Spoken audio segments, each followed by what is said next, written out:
You're watching America This Morning, America's #1 early morning news. Good Thursday morning. I'm Marcy Gonzalez in for Diana Perez. And I'm John Muller. We begin with that breaking news. Australia's Department of Defense has released these satellite images of debris, 2 objects which may be related to the missing flight. One of the pieces of debris is thought to be as large as 78 feet long, the other approximately 16 feet long. The area where the debris has been spotted is approximately 1,500 miles southwest of Perth, Australia.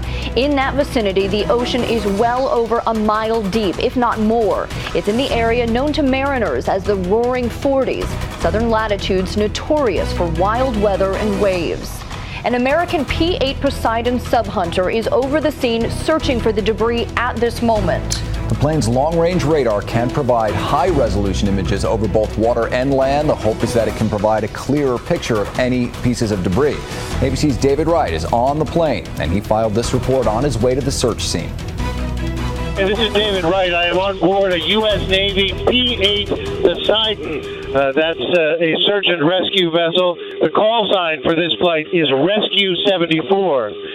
We're past a search an area that's headed towards the South Pole from almost due south of Kuala Lumpur. And what we're being told by the flight crew here is that they have some intelligence now that there is some sort of debris in the water. They're not clear what. We will be the first plane on site. And we are just descending through the clouds right now. This plane has some of the highest tech gear available, much of it classified. And if anybody is likely to find something down there, this plane has a very good opportunity to do so.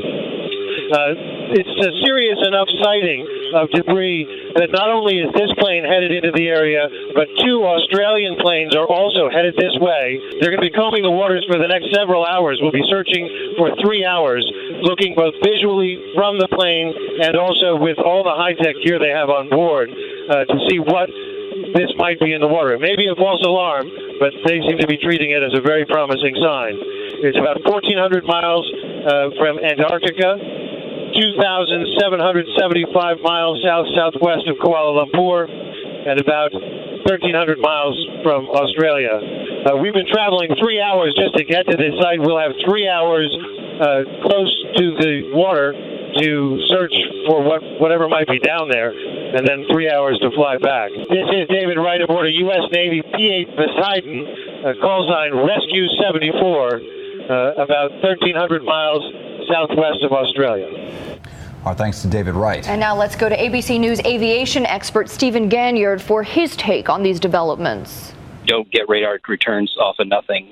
So it sounds to me that we've indeed found the wreckage. You know that they've been looking in a certain area. I think what's probably happened here is that the U.S. intelligence community has been brought to bear, and they've been able to use some of the satellite data of that part of the ocean based on some of the forensics David was talking about with the pinging down south. And so they've been focusing very, very intently on this area. Earlier in the day, we saw that the Australians focused their search area in a very particular way, which to us was a clue that they were zeroing in on where they thought the actual impact was. It's all being run through through a rescue coordination center. Again, as David says, the Australians are very professional, been working hand in hand with the U.S. The U.S. and Navy and the Australian Air Force are very used to working together. I'm sure there's all sorts of coordination going on. My guess is what's going to happen now is you're going to get you'll have the P3 and the P8, which have satellite communications. Will go over, if they find some wreckage, see some wreckage, they'll take pictures and they'll send that back via satellite. I think that we'll get an ID pretty quickly here. Just one thing to note: we saw that the Australian Prime Minister Tony Abbott called the Malaysian Prime Minister with this news a couple hours ago. To me, that's pretty clear signature that this is something that they think they have found, and the courtesy call means that this is probably what we've been looking for. I think if they have pretty good belief that this is it, I think they're probably dispatching ships to the area. We heard in the press conference that a merchant ship had been sent to the area. Yes, we want to find wreckage. Yes, we want to confirm that this is in fact the aircraft and that we have the area. But now, as David said, we need to do some forensics and we need to do some meteorological and oceanography to figure out where this actually came from.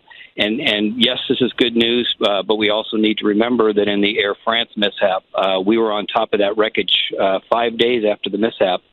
But it took us 2 years, even though we were right on top of that wreckage, to find the black boxes. So we still have a long way to go. There's something good to be had in finally finding the wreckage and hopefully bringing closure to these families. But in terms of solving this mystery, we have a long way to go. And ABC's David Curley has been following the search for Flight 370 since the very beginning. He filed this report a short time ago about what happens next if, in fact, this turns out to be the plane debris. Ocean currents have undoubtedly carried this debris some period of time and some distance. So they'll bring in oceanographers who will look at the currents in this specific area and then track it back. They can look at those currents and how many days have gone back and now narrow the circle significantly so you can get some of these Navy vessels, these surface warships, surface ships over that area to start listening to the pingers from the black boxes.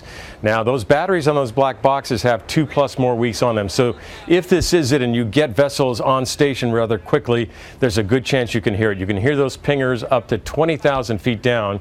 This is very deep water in the southern Indian Ocean, and apparently there are a couple of very deep crevasses there as well. So it's they want to get some vessels out there and start listening once they track back the debris, if it is in fact the right debris. All right, so let's recap what we know at this moment regarding the developments in the search for Malaysia Flight 370. Australia's Department of Defense has released satellite images of debris, 2 objects which may be related to the missing flight. One of the pieces of debris is thought to be as large as 78 feet long, the other approximately 16 feet long. America's P-8 Poseidon sub-hunting plane is on the scene searching right now, and other aircraft and at least 1 merchant ship are also responding. The location is approximately 1,500 miles southwest of Perth, Australia, where the general depth of the ocean floor is well over 1 mile deep. Now, the story is changing rapidly. We will have more later this half hour and, of course, on Good Morning America.